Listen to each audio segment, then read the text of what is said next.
हाय, मेरा नाम है रितिका दुबे। कैरियर ए प्लस ट्यूटोरियल में आपका एक बार फिर से स्वागत है। इस लेक्चर में हम देखने वाले हैं कि जो हमारा कॉन्स्टिट्यूशनल फ्रेमवर्क बन के तैयार हुआ है, उसकी पहले की जो हमारी ऐतिहासिक पृष्ठभूमि है, उसमें से हम यहाँ पर 1853 का एक्ट देखते हैं। तो इसने हमारे कॉन्स्टिट्यूशन ऑफ इंडिया को बनने में भी बहुत सारे रोल प्ले किए हैं। तो यहाँ आपको धीरे धीरे समझ में आएगा कि क्या चीज़ें इन एक्ट से भी हमारे कॉन्स्टिट्यूशन में ली गई है। तो बने रहिए, आपकी सारे ही डाउट्स यहाँ पर क्लियर हो जाएंगे। ओके, सबसे पहले यदि आप किसी भी एग्जाम जैसे यूपीएससी हो गया, स्टेट पीएससी है, रेलवे है, पुलिस है, एसआई, इसमें यदि आपका जनरल नॉलेज आ रहा है तो डेफिनेटली आपके लिए एक यूजफुल वीडियो है। ओके, तो बने रहिए। चलिए सबसे पहले स्टार्ट करते हैं कि हमारे देश पे किस किसने रूल किया। तो हमने देखा कि कंपनी ने रूल किया कब से कब तक, 1773 से लेकर 1858 तक। फिर इसके बाद आया क्राउन का रूल, तो 1853 से लेकर 1947 तक आया है क्राउन का रूल। तो हमने क्या क्या देखा?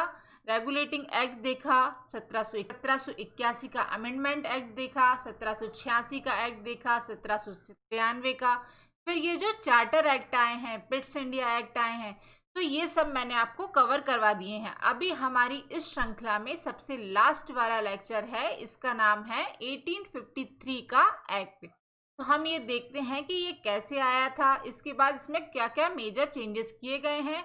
अब ब्रिटिश का शासन पूरी तरीके से चालू होने वाला है और कंपनी अपने एक एडमिनिस्ट्रेटिव बॉडी के रूप में काम कर रही है अभी तक। तो हम देखते हैं कि उसके लिए कुछ एक्सटेंट की पॉलिसी आई है या फिर नहीं आई। नेक्स्ट हमारे सारे ही लेक्चर क्राउन रूल से रिलेटेड होंगे। तो यहाँ पर आपका ये ब्रिटिश कंपनी जो है उसका रूल यहाँ पर खत्म हो रहा है। तो ये हमारा लास्ट एक्ट है। तो चलिए स्टार्ट करते हैं। तो देखिए सबसे पहले आपने देखा था 1833 का चार्टर एक्ट देखा था। इसमें कंपनी जो है एक एडमिनिस्ट्रेटिव बॉडी बन के रह गई है, ना तो वो व्यापार कर रही है और उसके पास कोई अब पावर नहीं है, वो एडमिनिस्ट्रेशन का काम कर रही है। अब इस एक्ट में क्या देखने वाले हैं हम कि 1853 का जब चार्टर एक्ट आया है, तो इसको हमारे कॉन्स्टिट्यूशन ऑफ इंडिया है, जो हमारा संविधान है ना, उसको बनने में भी इसका एक इम्पॉर्टेंट पार्ट है। तो वो मैं आपको समझाने वाली हूँ कि कैसा है। तो देखो यहाँ पर इस चीज़ को देखो कि यहाँ पर ये गवर्नर जनरल बैठा हुआ है। इसके बाद गवर्नर जनरल की जो काउंसिल थी 1+4 की थी। अभी तक हम पढ़ते आए हैं रेगुलेटिंग एक्ट से उसके अभी तक। तो हमने देखा है कि इनकी एक काउंसिल रहती है, एक रहता है गवर्नर जनरल, और बाकी के ये सारे ही लोग इकट्ठा काम करते हैं। मतलब ये रूल्स भी बनाते हैं और उनको इम्प्लीमेंट करने का भी काम किया जाता है। तो ऐसा अभी तक चल रहा है। पर जो 1853 का जो एक्ट आया है, इसमें क्या किया गया है, लेजिस्लेटिव और एग्जीक्यूटिव दोनों ही बॉडीज को यहाँ पर इन्होंने अलग कर दिया गया है।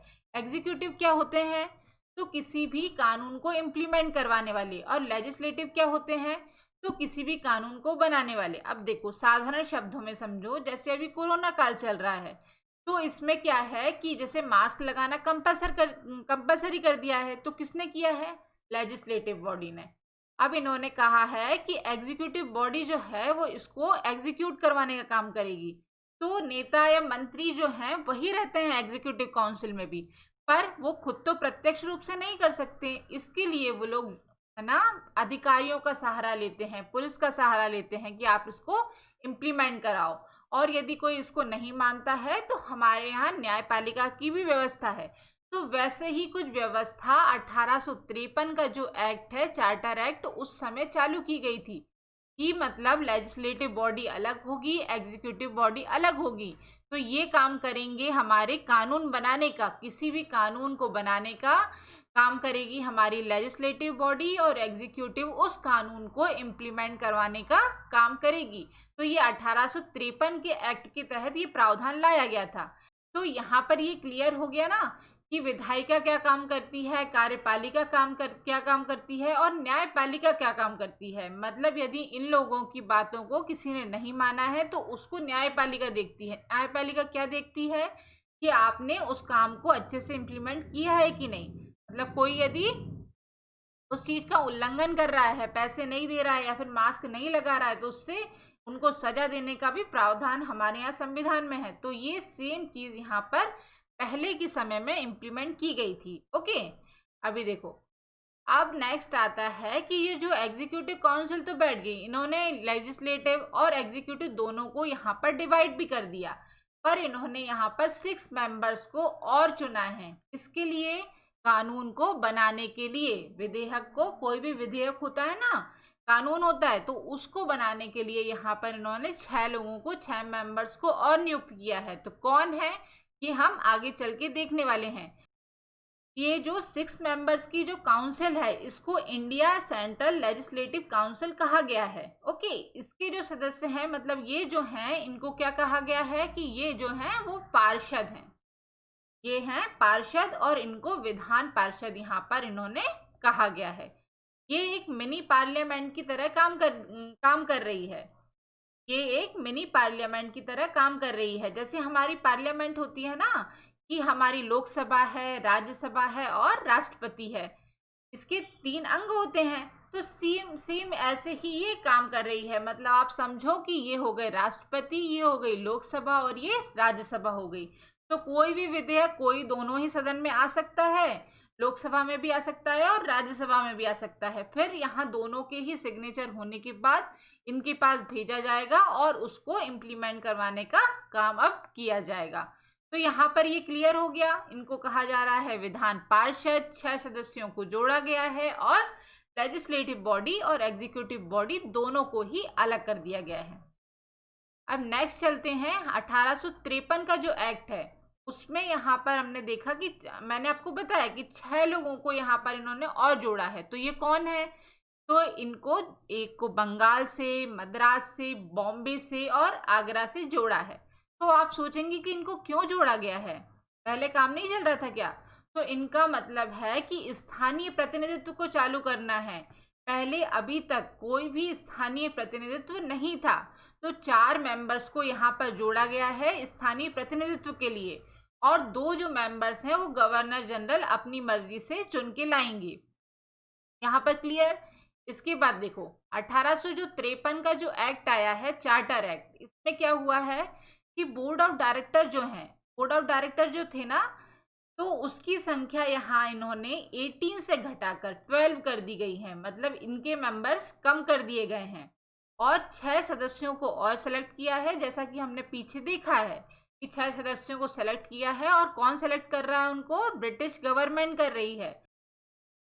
इसका मतलब क्या है कि कंपनी जो है एडमिनिस्ट्रेटिव रूप में काम कर रही थी, तो वो भी इसका काम यहाँ पर बंद हो गया है।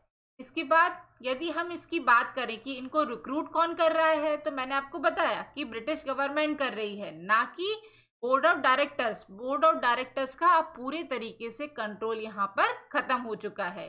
भारत में केंद्रीय प्रशासन की नींव रखी गई है। मतलब अब सेंट्रल गवर्नमेंट जैसा जो सिस्टम है वैसा ही आने की कोशिश कर रहे हैं चार्टर एक्ट के तहत। ठीक है, अब जो है ब्रिटिश कंपनी जो है, ब्रिटिश गवर्नमेंट जो है, वो पूरा कंट्रोल धीरे धीरे करके कर रही है। इसके बाद अब थोड़ा हम रिकॉल करते हैं। तो अब हम चलते हैं 1833 का जो चार्टर एक्ट आया था उसको याद करो। उसमें क्या आया था कि जो पिट्स इंडिया एक्ट है, उसमें क्या कर दिया गया था कि जो एग्जीक्यूटिव काउंसिल है उसके एक सदस्य को कम कर दिया था। किसमें? पिट्स इंडिया एक्ट में। पर जब हमारा यहाँ पर 1833 का जो एक्ट आता है, उसमें लीगल एक्सपर्ट के रूप में लॉर्ड मेकाले जो हैं, इनको यहाँ पर नियुक्त किया गया था। तो 1+4 की यहाँ पर एग्जीक्यूटिव काउंसिल हो जाती है। पहले कम कर दिया गया था, फिर उसके बाद फिर से जोड़ दिया गया। ठीक है, पिट्स इंडिया एक्ट की बात कर रही हूँ। इससे पहले एग्जीक्यूटिव काउंसिल 1+4 की ही थी, पर पिट्स इंडिया एक्ट में एक मेंबर को कम कर दिया था। पर लीगल एक्सपर्ट को फिर से 1833 में यहाँ पर जोड़ा गया है। अभी बस जोड़ा गया है। अब इस एक्ट के तहत 1853 में क्या किया गया है कि जो ये एक सदस्य जो जोड़े गए हैं ना, लॉर्ड मेकाले, तो उनको कहा है कि अब आप वोट भी दे सकते हैं। पहले जो है इनको जोड़ा तो गया था, पर ये वोट देने का अपना कोई मत नहीं रख सकते थे, बस एक लीगल रूप से काम कर सकते थे। पर यहाँ पर इन्होंने कहा है कि अब आप वोट भी दे सकते हैं। इसके बाद जो कंपनी है, कंपनी धीरे धीरे करके जो अपना शासन कर रही है ना, मैंने आपको बताया था कि सारे ही रूल्स में उनको 20-20 साल के लिए एक्सटेंड कर रहे हैं कि आप 20 साल तक आपको एडमिनिस्ट्रेटिव रूप में काम कर सकते हैं। पहले आया था कि आपकी मोनोपोली रह सकती है। तो यहाँ पर जो आया है 1853 का जो चार्टर एक्ट आया है, इसमें इन्होंने विदाउट टाइमलाइन इनको थोड़े दिन के लिए एक्सटेंड किया है। इसका क्या मतलब है कि आपको कोई टाइमलाइन नहीं दे रहे हैं, कभी भी ब्रिटिश क्राउन चाहेगी तो ये शासन को अपने हाथ में ले लेगी। तो कंपनी का रोल यहाँ पर धीरे धीरे करके खत्म हो रहा है। अब हम आने वाले हैं ब्रिटिश क्राउन की ओर। तो ब्रिटिश क्राउन को आने में कौन कौन सी चीजें सामने आई हैं वही हम देखते चल रहे हैं। इसके बाद 1853 का जो चार्टर एक्ट आया है उसमें मेजर चेंज ये भी हुआ है कि ओपन कंपटीशन एग्जाम को स्टार्ट किया गया है। 1854 में लॉर्ड मेकाले जो हैं उनके गाइडेंस में एक समिति बनाई गई है। वो क्या काम कर रही है, इनके गाइडेंस में एक समिति बनाई गई है, वो काम कर रही है कि ओपन कंपटीशन एग्जाम वो आपको चालू करवाना है। इसका क्या मतलब है कि देखो अभी जैसी व्यवस्था है कि हायर रैंक के लिए एग्जाम भी होते हैं और लोअर रैंक के लिए भी होते हैं, तो उसको दोनों ही लोग दे सकते हैं, मतलब कोई भी इसको नॉर्मल दे सकता है। पर पहले ऐसा नहीं था। कोविड-19 और अनकोविड-19 दो टाइप की सिविल सर्विसेज चलती थी। हायर रैंक का जो एडमिशन की प्रोसेस होती थी उसको बस ब्रिटिशर्स लोग ही कॉम्पीट कर सकते थे और लोअर रैंक के लिए भारतीय भी एलिजिबल थे। तो ऐसी प्रोसेस चलती थी। पर 1853 का जो चार्टर एक्ट आया है इसमें इन्होंने क्या कहा है कि अब आप हायर रैंक के लिए भी भारतीय लोग एग्जाम दे सकते हैं। पर इन्होंने यहाँ पर क्राइटेरिया थोड़ा सा क्रिटिकल रखा है एज लिमिट का। एज लिमिट का क्राइटेरिया क्या रखा है, 18 to 23। तो उस समय की एजुकेशन सिस्टम के हिसाब से ये बिल्कुल भी सही नहीं था। तो यहाँ पर इन्होंने ओपन कंपटीशन स्टार्ट तो किया है पर एज का क्राइटेरिया बहुत ही कम रखा गया है।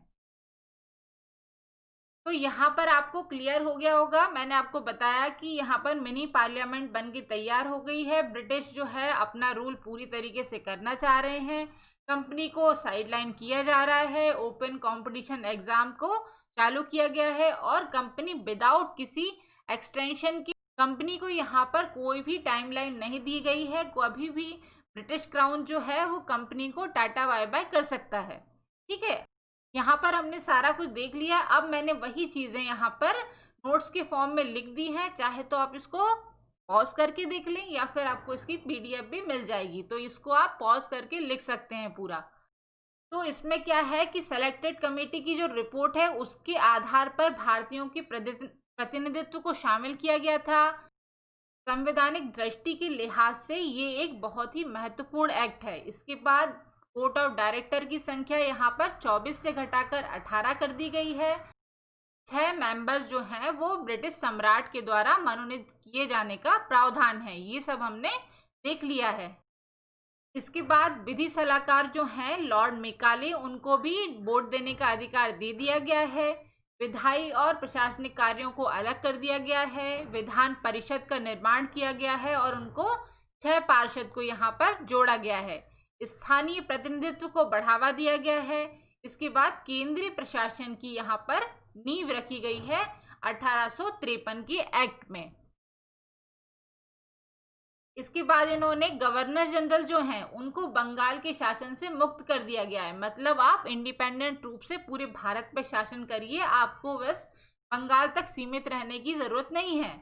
तो बंगाल के लिए इन्होंने एक लेफ्टिनेंट गवर्नर का एक पोस्ट बनाई है, पर उसको अस्थायी रूप से, टेम्परेरी रूप से यहाँ पर इन्होंने सेलेक्ट किया है, कभी भी इसको भी हटाया जा सकता है। नेक्स्ट है ओपन कंपटीशन एग्जाम जो है उसको स्टार्ट किया गया है। लॉर्ड मेकाले की जो समिति है इसके बिहाफ पे इसको चालू किया गया है और भारतीयों को भी इसमें चालू करने के लिए योग्यता रखी गई है 18 to 23।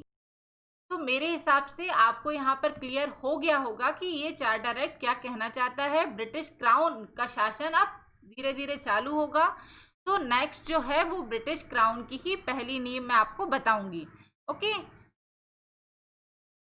इसके बाद हम चलते हैं। तो ये है हमारा कैरियर अपॉर्चुनिटीज का चैनल। तो ये किसके लिए है, तो ये उन लोगों के लिए है जिनको किसी भी एग्जाम में कोई डाउट है। जैसे मुझे एमपीपीएससी की तैयारी करनी चाहिए या नहीं करनी चाहिए, यूपीएससी क्या होती है, बेसिक बेसिक से क्वेश्चन जो आपके दिमाग में हमेशा चलते रहते हैं ना, तो उसका ही आंसर देने के लिए मैंने यहाँ पर बहुत सारे वीडियोस बनाए हैं और भी हमारे चैनल पे आपको वीडियोस मिल जाएंगी, जिससे आपको कैरियर से रिलेटेड जो भी गाइडेंस है वो आपको बेसिक नॉलेज यहाँ पर मिल जाएगा। और यदि आपको पूरा यहाँ पर पढ़ाई करनी है तो आप इसी चैनल पर बने रहिए। Finally thanks for watching. आपका इतना अच्छा टाइम देने के लिए धन्यवाद। जय हिंद, बाय बाय।